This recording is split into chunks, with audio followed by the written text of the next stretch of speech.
On today's episode, we're going to be talking about the 3 keys to overcoming crucibles in your health journey with my guest, Drew Epperson, who has helped me both personally and professionally. We all face challenges, crucibles in life that make us or break us, and our health is often the biggest crucible we will face. This podcast is designed to help you achieve your health goals through simple, strategic, and proven methods. In every episode, we'll learn about how to overcome your health crucibles and live your best life.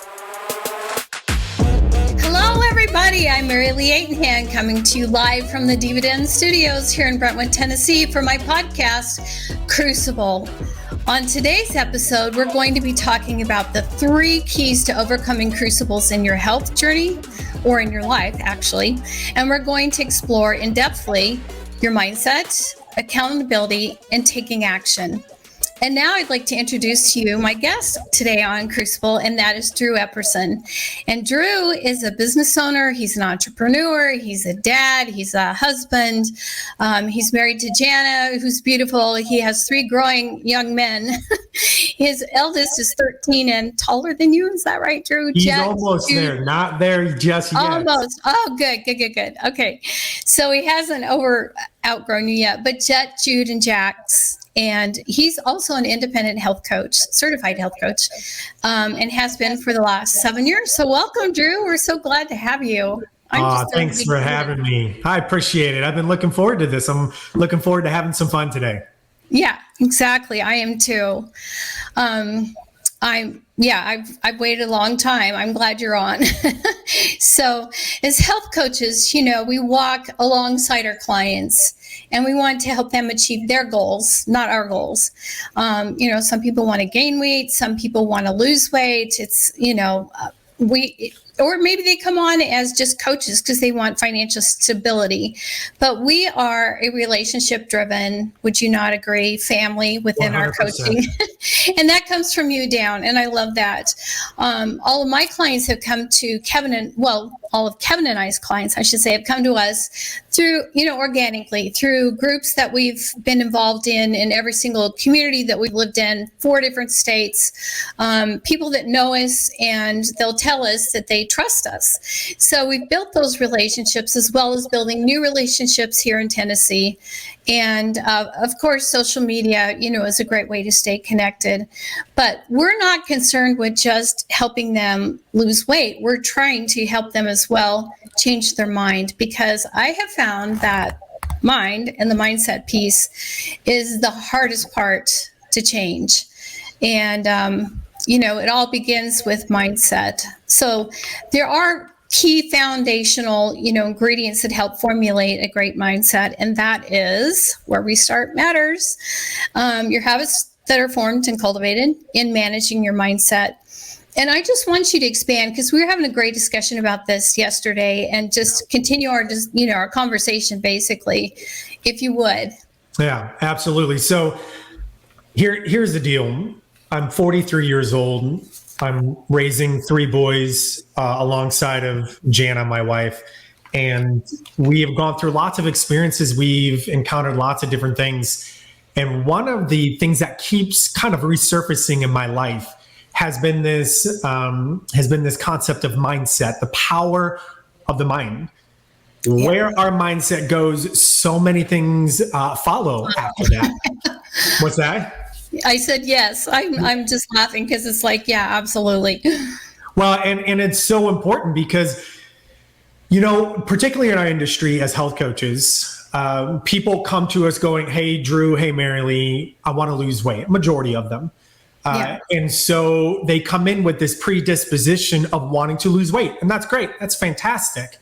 But what we quickly find out in this process is that, hold on, I'm starting to lose weight. I'm starting to feel good. The brain fog is starting to lift. Yeah.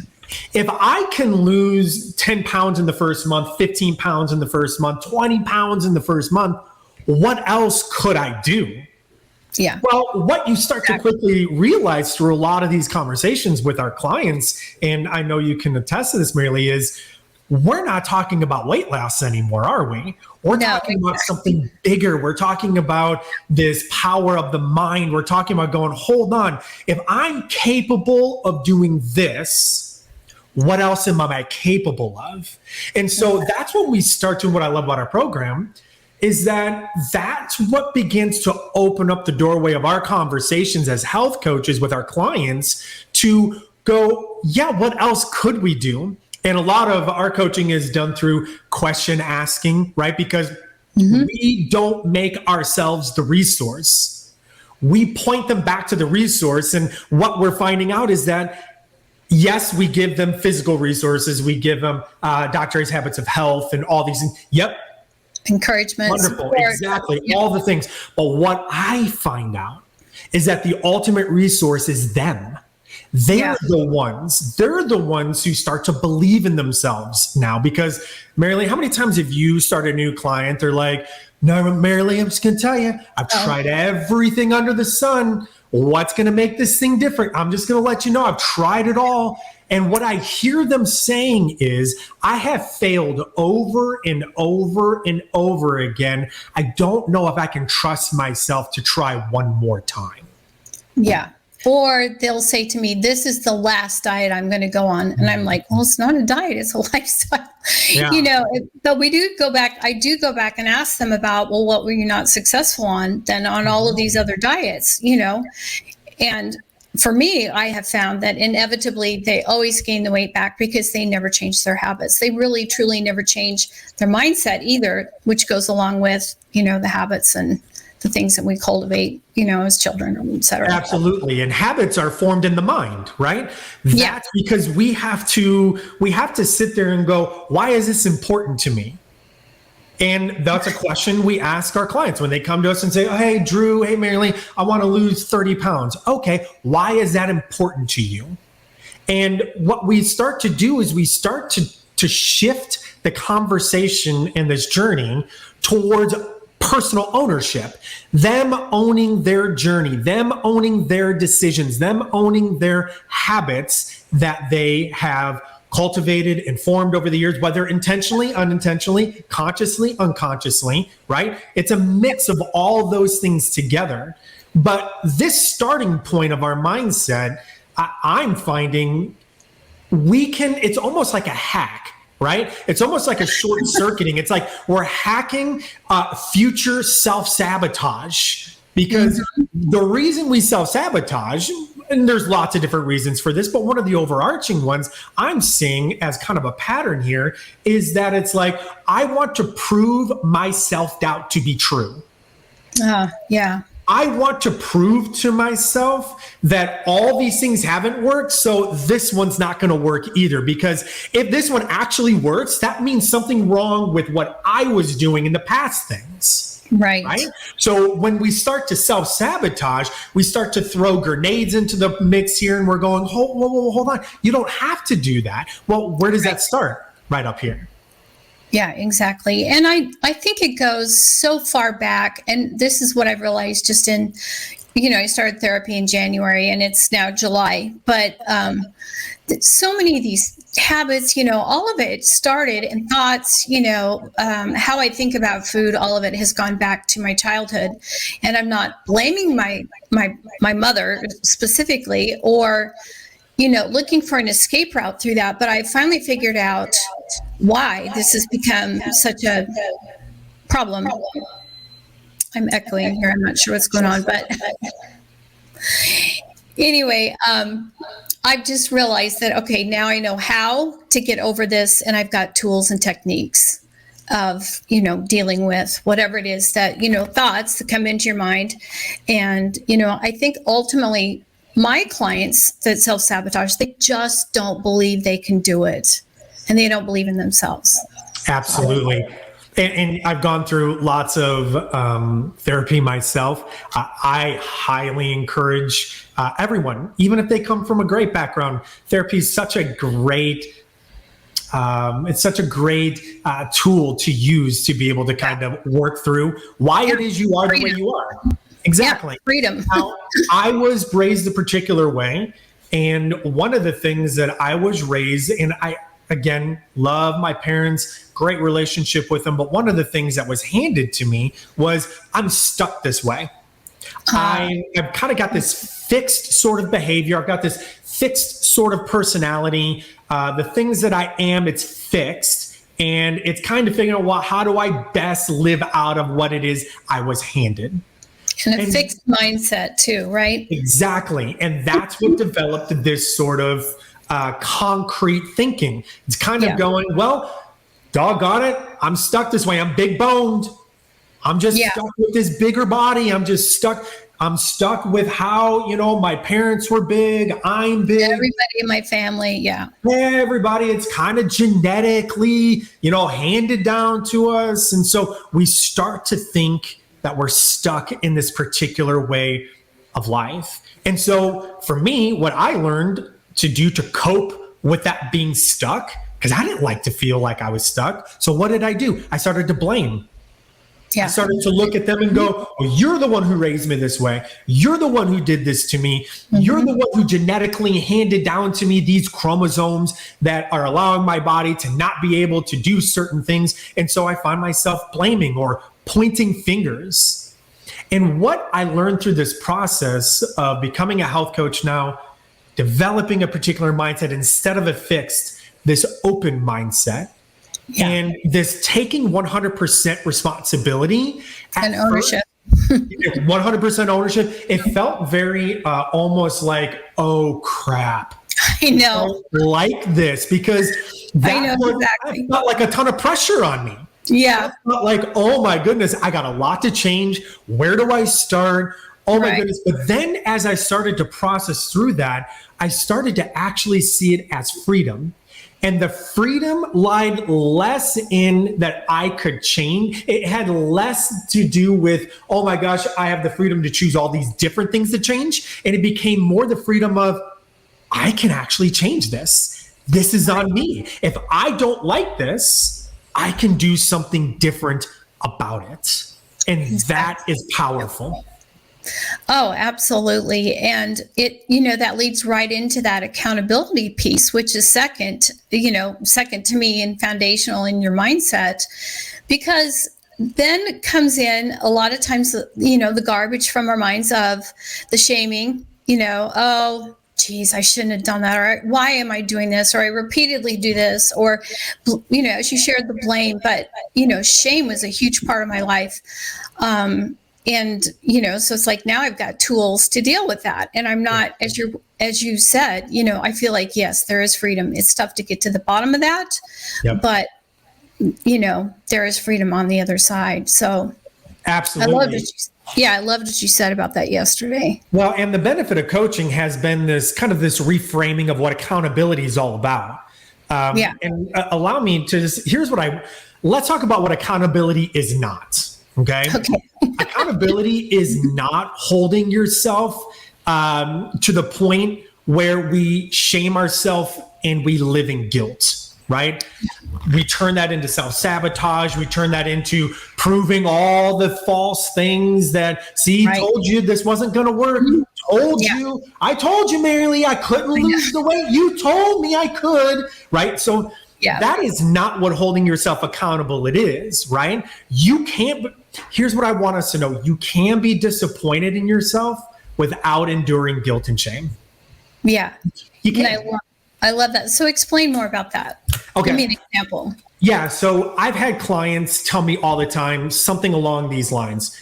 Drew, I've held myself so strict to diets before. I just want to give myself some grace. Another thing I've heard is, I know I gained some weight this week, but I'm okay with it. I'm just going to give myself some grace. Okay. Yeah. So I've heard versions of this before. And let me first say, I'm 100% for grace. I'm all about giving tons of space for myself, for giving it to others exactly. When we fall short, make decisions that don't get us closer to our goals or this is life. It's all about progress. It's not perfection. Totally get it. And let me also say this, shame is not a great motivator, okay? Shame will beat you up and it will not allow you to get back up and try again. And that's how you can start to tell the difference between guilt and shame and accountability. When guilt and shame wants to hold your head underwater and make you pay. Okay. Yeah. But accountability looks and goes, dude, you can do this. Okay. Right. Yep. You screwed up. You messed up. Take 100% responsibility for that. So there's this huge difference between giving yourself grace and holding yourself accountable to something that you want. Now, giving yourself grace, that's a healthy psychological response to your effort, right? Yes. We give out effort. We fall short. Hey, grace there. Holding yourself accountable is a healthy psychological response to help you move forward past your efforts. Okay? Because what we don't want to do is we don't want to find ourselves giving the same effort that keeps yielding us the same results. And if those results aren't getting us any closer, then we have to sit there and figure out, what do I do differently? How do I move past this? So giving yourself grace is the first step towards becoming the next version of yourself. 100%. Yeah. But holding yourself accountable is the step that we take when we know you can't keep going back and repeating those same decisions over and over again. That is when we know when we're taking those next steps and how we move forward with all of that. Yeah, exactly. And it's sometimes incredibly painful and difficult. But for me, I just look at the big picture of, what is my future self going to look like? Yeah. And I don't want it to be, where I started this program at all. So after the accountability, what's next? Yeah. Taking massive action. 100%. And this is where a lot of people can take that the hardest step I find a lot of our clients, and maybe you have a different experience, but for me, I have found the hardest step for a lot of my clients is actually taking that first initial step to have a conversation with me. Oh, right? yeah. That's like they'll ghost you, right? They won't return phone calls. They won't return texts. They won't return messages to me. And I used to take it personal back when my mindset wasn't as maybe healthy as it is today. But what I started to learn through this process is that ghosting says less about me and it's more about them processing through where it is they're at.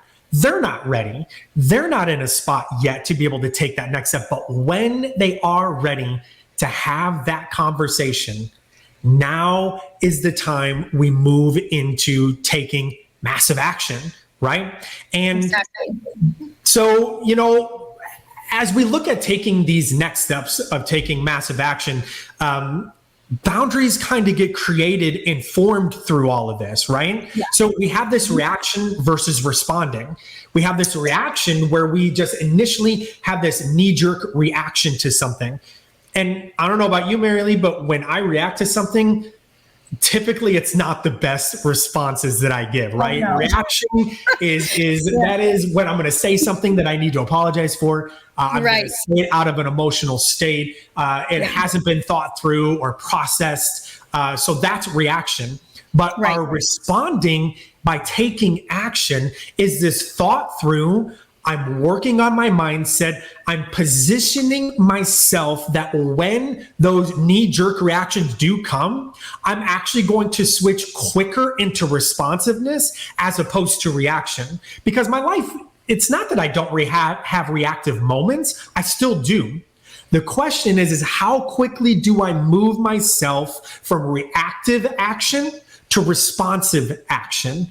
And that's where these boundaries help us draw lines and help us say, enough is enough. I'm going to stop acting this way. I'm going to start responding this way. Does that make sense? Absolutely. Because it's more than just knowing it and, you have to understand it, but you have to also, I think, retrain your reaction time. I love Mel Robbins. She does the 5-4-3-2-1.